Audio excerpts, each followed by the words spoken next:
Es una satisfacción poder recibir en RPP a uno de los grandes especialistas del terrorismo y el narcotráfico en el Perú, Rubén Vargas, quien ha sido ministro del Interior, quien es un estudioso de larga data de esos temas, que ha hecho estudios en el extranjero sobre esos temas, lo que le ha permitido tener una mirada comparativa de lo que es el narcotráfico y los movimientos armados subversivos en otros países de nuestra región. Rubén Vargas, muy buenas noches y bienvenido a RPP. Fernando, muy buenas noches. Como siempre, un placer estar en RPP. Muchas gracias. Se ha hablado mucho sobre terrorismo estos últimos tiempos.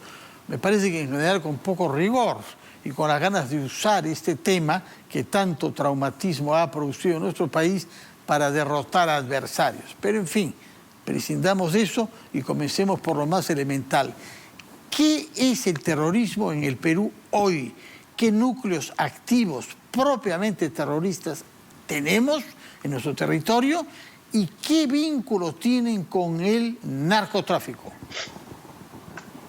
Bueno, Fernando, el terrorismo, los grupos terroristas que operaron en el Perú, como sabemos, fueron básicamente dos en las últimas décadas, desde la década de los 80. El Partido Comunista del Perú, Sendero Luminoso, de tendencia maoísta, liderada por Abimael Guzmán, que se hacía llamar el presidente Gonzalo, y el Movimiento Revolucionario de Túpac Amaru, liderada por Víctor Polay, de tendencia más marxista, castrista. Y estos dos grupos operaron en el país y, como bien ha informado la Comisión de la Verdad en su informe, ocasionaron la muerte de más de 60.000 peruanos. El MRTA tuvo una derrota militar y política mucho más temprana que Sendero Luminoso. Operaba principalmente en el oriente peruano. Su base de operaciones estuvo en la región San Martín.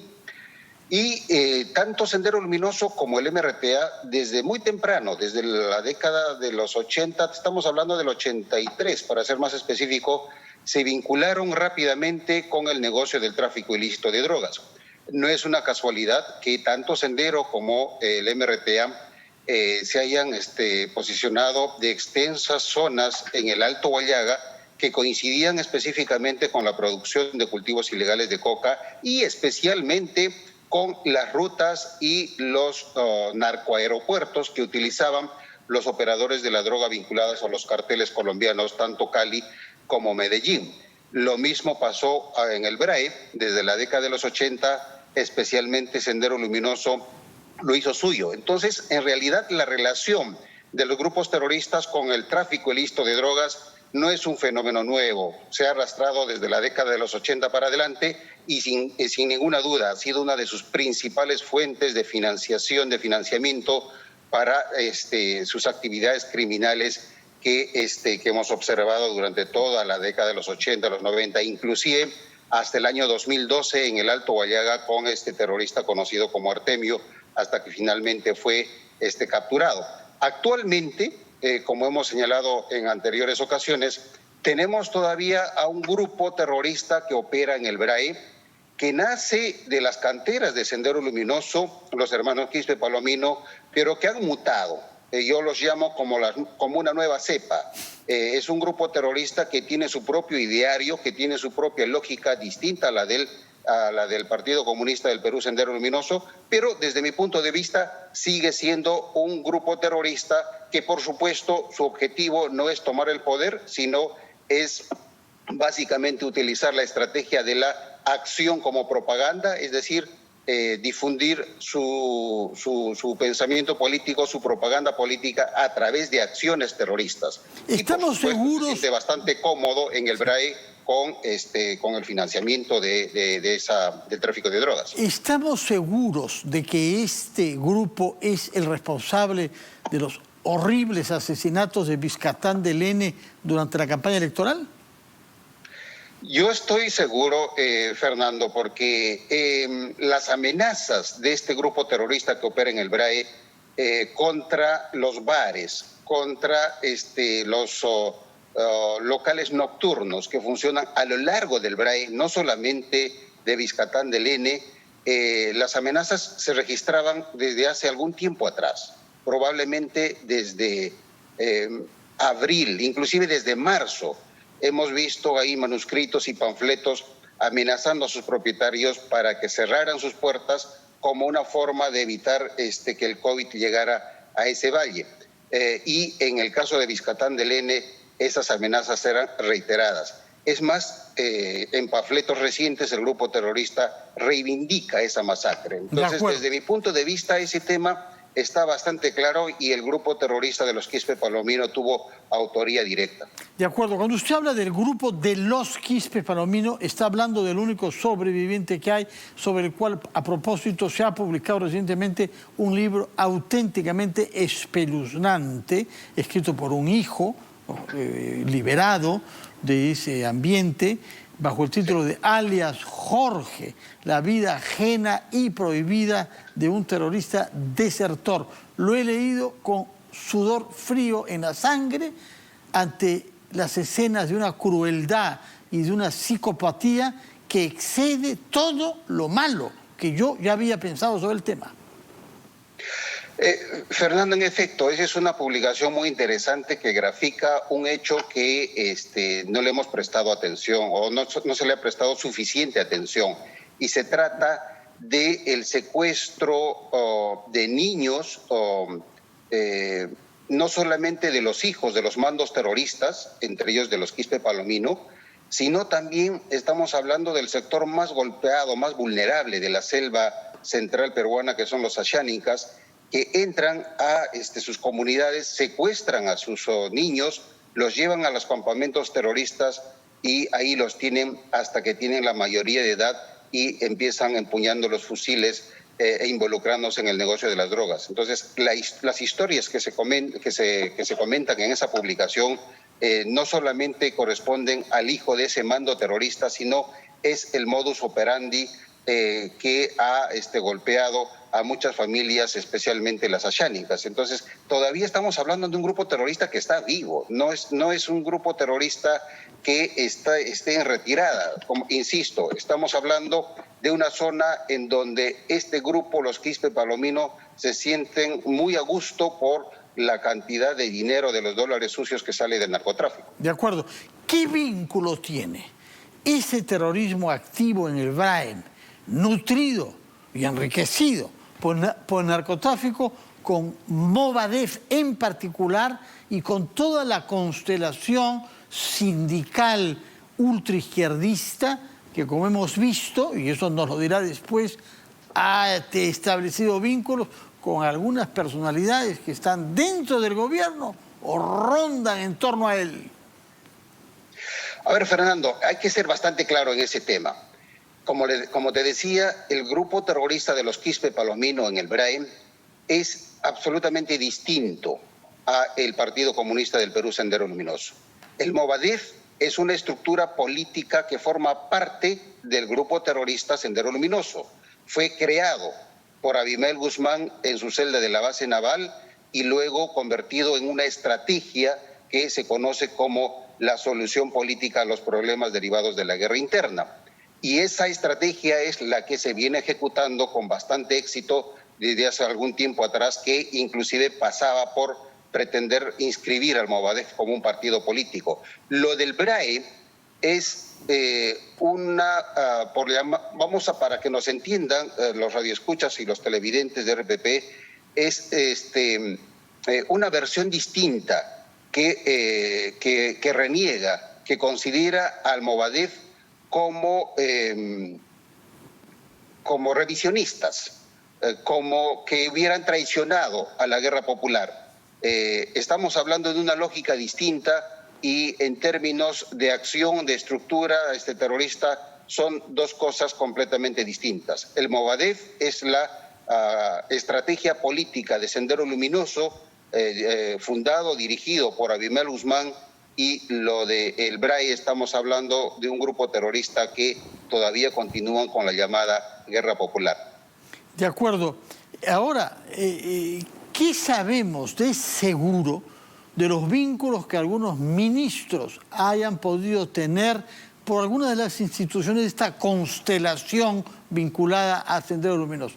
Se habla mucho del ministro Maraví, por ejemplo, pero hay investigaciones sobre el señor Bermejo, congresista, y vaya que sí es locuaz, y al cual se sospecha de que ha estado en campamentos terroristas del Brasil. ¿Qué sabemos con rigor al margen de las luchas políticas? Bueno, Fernando, a ver, cuando estuvimos en el Ministerio del Interior, yo formé parte del equipo del ministro Carlos Basombrío como viceministro de Orden Interno. En el 2016 y 2017 nosotros, desde el sector interior, denunciamos o alertamos la penetración, la infiltración de sectores del Movadef en el Magisterio Nacional.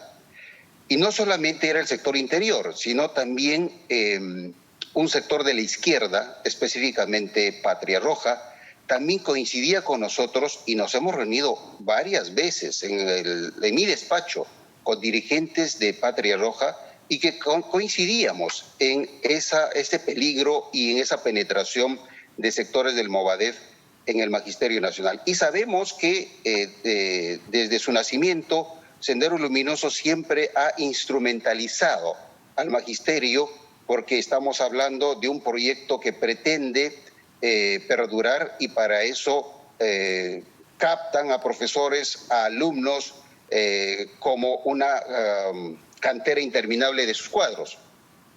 Y en el caso específico del Magisterio Nacional, el interés sin ninguna duda era la administración de los fondos de la derrama magisterial.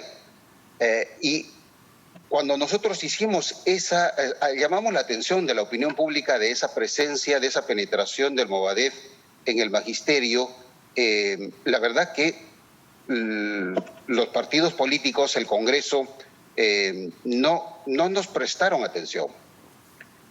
Y ahora estamos pagando un poco las consecuencias.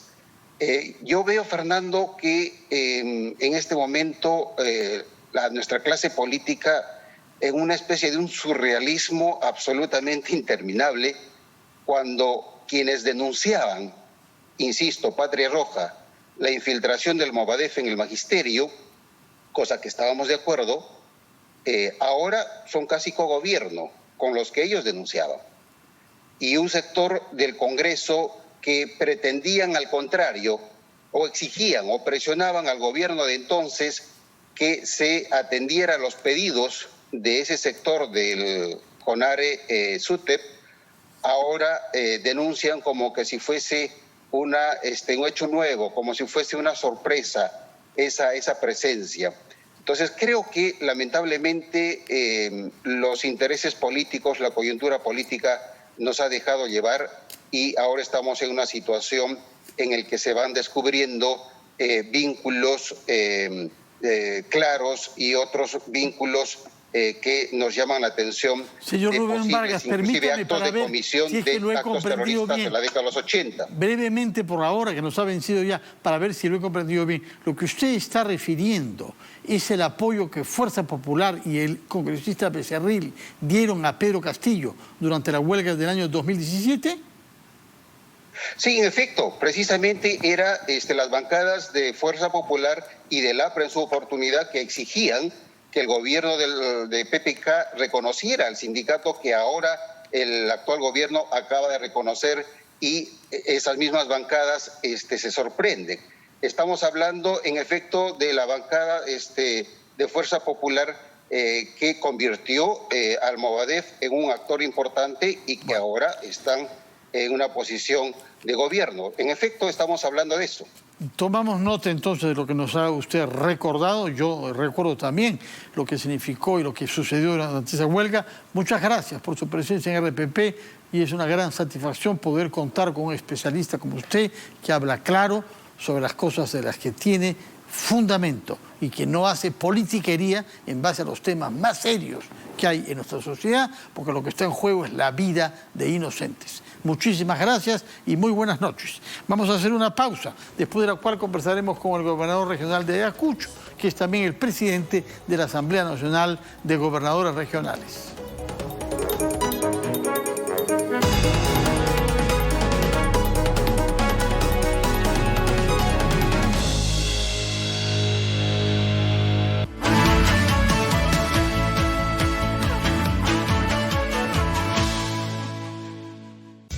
Un día como hoy llega gracias a Universidad Continental. Estudia sin barreras de tiempo y espacio en pregrado y posgrado con los líderes de la educación a distancia en el país.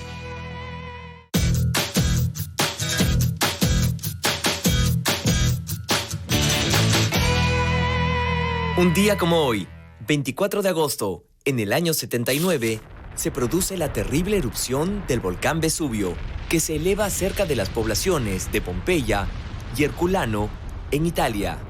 En 24 horas, ambas ciudades son cubiertas de ceniza ardiente y muere casi la totalidad de sus habitantes. El hecho fue presenciado a la distancia por el historiador romano Plinio el Mayor, que murió en el evento, y su sobrino Plinio el Joven. En 1595 se redescubrieron las ruinas de Pompeya, encontrándose los restos calcinados de casas y habitantes, y permitiendo reconstruir lo sucedido 1500 años antes. 14 siglos más tarde, un día como hoy, en 1484, nace Bartolomé de las Casas, fraile dominico español, que se traslada a las Américas y allí se indigna por el maltrato que sufren los indígenas de manos de las autoridades coloniales, denunciando ante el monarca las condiciones en que los indios vivían. Al hacerlo, se enfrenta en una célebre polémica con Juan de Sepúlveda sobre los derechos de los naturales del nuevo continente. Gracias a sus acciones, se promulgan una serie de edictos en favor de los indígenas americanos y por ello de las Casas es llamado protector de indios. Esto sucedió un 24 de agosto, un día como hoy. Un día como hoy llegó gracias a Universidad Continental. Estudia sin barreras de tiempo y espacio en pregrado y posgrado con los líderes de la educación a distancia en el país. Central de Informaciones con Valeria.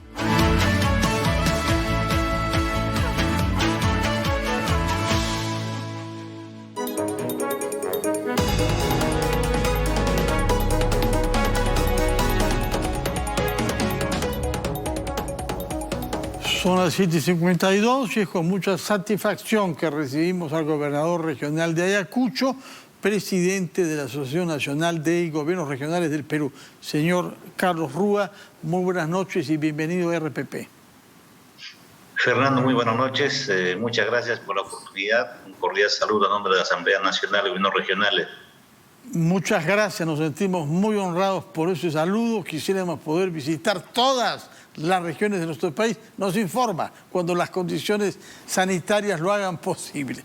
Por lo pronto, con mucho gusto, Fernando. Lo que constatamos es que la asociación que usted preside y usted mismo se han convertido en un interlocutor importante y yo diría casi asiduo del jefe de Estado.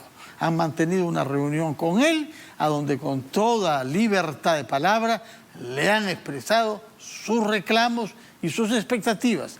Díganos, por favor, ¿qué les contestó el presidente Pedro Castillo? Fernando, yo creo que es importante el diálogo. En ese sentido, nosotros desde la Asamblea Nacional habíamos visitado una reunión la semana pasada, nos reunimos el último sábado 14, y ahora ya básicamente hace una reunión para la instalación del Consejo de Coordinación Intergubernamental. Esto es básicamente para hacer una agenda nacional donde que los gobiernos locales y regionales y el gobierno nacional tenemos que trabajar de manera conjunta. Yo creo que ha sido importante el día de hoy para ya ir viendo algunos mecanismos y básicamente los tiempos que van ya recorriendo, y creo que es necesario priorizar, como el caso de la vacunación que necesita el territorio nacional, toda vez que en nuestras regiones aún todavía tenemos varios inconvenientes con este proceso de vacunación, que desde luego hemos pedido la equidad, asimismo también una distribución inmediata. Sabemos las dificultades, pero ahí estamos trabajando. Por ahí también vemos el tema de la reactivación económica, porque tenemos proyectos de continuidad. Necesitamos que en la ley de presupuesto del próximo año se consideren los presupuestos para la construcción de hospitales, el mantenimiento de las vías departamentales y nacionales, y desde luego también el tema de la educación. Entonces hoy día nos ha manifestado el señor viceministro de Hacienda de que algunos temas se están encaminando, pero ahí todavía queda un tramo para poder definir el tema de los hospitales, cómo vamos a atender estos hospitales que de una otra manera todavía de la gestión anterior ha quedado, ¿no? Frente a hospitales que todavía no cuentan con presupuesto, y este es un tema que estamos ultimando detalles. Usted, cuando hace referencia al viceministro de Hacienda, me imagino que está refiriéndose al flamantemente nombrado Gustavo Guerra García. Bueno, hoy día hemos estado con la presencia del Premier, estuvo el señor presidente de la República, pero en las exposiciones finales estuvo el viceministro García para ver cómo se va a incrementar los presupuestos a las regiones, toda vez que es necesario ir sincerando qué techo presupuestal vamos a manejar el próximo año. Entonces, eso ha sido fundamental. Sin embargo, queda todavía algunas aclaraciones que seguramente después de esta semana, nos dicen que en 15 días podría haber algún mecanismo, pero estamos en ese trabajo. Ya ahora queda un trabajo técnico legal para que de esta manera también se pueda precisar el proceso de descentralización y más que nada la continuidad de los proyectos, y que el país necesita pues una reactivación económica, que esto efectivamente aterrice con la inversión pública y privada. Usted mismo, que es un hombre de experiencia ejecutiva y que gobierna una de las regiones más bellas de nuestro país, por algo que fue fundada ahí, la muy bella ciudad de Huamanga, por la riqueza de su entorno, ¿no? ¿Qué tiene todavía pendiente de inaugurar, de hacer, de concretar, de ofrecer a sus paisanos ayacuchanos en el poco menos de año y medio que le queda? Fernando, yo creo que esta vez estamos trabajando también mirando las demás regiones. Entendemos que la presidencia de la Asamblea Nacional nos permite no solo ver Ayacucho, sino hay que ver también las problemáticas del país. En ese tema estamos articulando con los gobiernos regionales, con nuestros gobernadores. Sin embargo, Ayacucho ofrece siempre la riqueza turística, básicamente también la fe cristiana, que usted sabe de que la Semana Santa y las zonas turísticas pues han sido afectadas demasiado con esta pandemia. Estamos trabajando de que se concluyan las carreteras, por ejemplo, a los valles Río Apurímac Iene, esto de la carretera de Tambo San Francisco, que el día de ayer con el ministro conversamos porque ha pasado más de 10 años. Hacia el BRAE. Así es, el BRAE. Para traer fruta y para dar trabajo productivo en vez de coca a sus paisanos de la selva ayacuchana. Efectivamente, Fernando, yo creo que el BRAE es un territorio muy interesante para el ecoturismo. Lo que le falta son culminar estas vías de comunicación que va a articular a estas regiones que estamos justamente ubicados entre Ayacucho, Apurímac, Huancavelica, Junín y Cusco. Es un territorio muy rico, pero lo que hay que hacer es que el Estado le atienda pues los ejes básicamente de las vías de comunicación que va a mejorar las condiciones de vida de nuestra población de esa parte. Sin embargo, Fernando, debo manifestar también que nosotros estamos muy preocupados por el tema de la masificación del gas en el sur del país. Ayacucho, lamentablemente, es uno de los afectados, a pesar de que pasa por nuestro territorio a unos kilómetros nada más, al costadito de la ciudad de Huamanga, y lamentablemente no tenemos el gas en la ciudad. Eso estamos, y cuando hoy día usted reclama eso, ¿qué le contesta? Por ejemplo, el señor Guerra García. ¿Qué le contestan? Mire, lo que pasa es que ya se ha prácticamente caído hasta en 2 o 3 oportunidades este proceso de la licitación pública del gas del sur del Perú. Entonces, lo que estamos esperando nosotros es que el gobierno vea el mecanismo necesario para que desde Energía y Minas el ME puedan dotar de recursos y de esta forma empezar con este gran proyecto. No podemos esperar mucho más. Yo creo que son temas que nosotros desde la Asamblea estamos exigiendo no solamente para Ayacucho, sino también para las regiones de Huancavelica, Apurímac, Ucayali, Cusco, Puno, entre otros, y Tacna más. Entonces, ese es un tema importante, es una agenda nacional y creemos que agendas como esta no podemos dejar hacer pasar para reclamar a nuestro gobierno nacional. Bueno, señor Rau, sepa usted que le preguntaremos de aquí hasta fines del próximo año los logros específicos en Ayacucho. Ha sido muy generoso de referirse a lo que pasa en las otras regiones, que es su responsabilidad también como presidente de la Asamblea Regional. pero le vamos a pedir cuentas sobre Ayacucho. Y sobre todo, queremos poder ir a una buena carretera en menos de 6 horas, si fuera posible, hasta Huamanga y asistir a la más bella Semana Santa a la que he hecho referencia de nuestro país, que es la que se celebra en su ciudad. Así es que muchas gracias por sus declaraciones hoy, por lo que nos ha dicho. Fernando. Sí, por favor. Sí, Fernando, más bien yo te agradezco mucho por esa referencia que nos hace Ayacucho. Ayacucho es no solo la cuna de la libertad americana, sino también Ayacucho es la dispensa, porque tenemos zonas turísticas muy importantes como Huari, Vilcahuamán, Valle Sondondo, así que tenemos mucha riqueza. Lo que falta es desarrollar, como usted lo ha dicho, las vías de comunicación, que esto va a mejorar muchísimo. Y es más, hay que darle también agua para el riego y para el consumo humano a nuestros pueblos. Absolutamente, y acabar con el COVID, señor gobernador, porque mientras haya COVID no podemos hacer algo fundamental que ustedes hacen con excelencia: bailar, participar en los bailes ayacuchanos. Así que nos dirá, por favor, cuando el COVID haya sido totalmente derrotado en su región. Muchas gracias por su presencia. Gracias, Fernando. Un fuerte abrazo. Para usted, señor Carlos Rao, gobernador de Ayacucho. Terminamos nuestro programa aquí. Terminamos puntualmente, invitándolos mañana a las 7 de la noche a una nueva versión de las 5 de las 7. Muy buenas noches.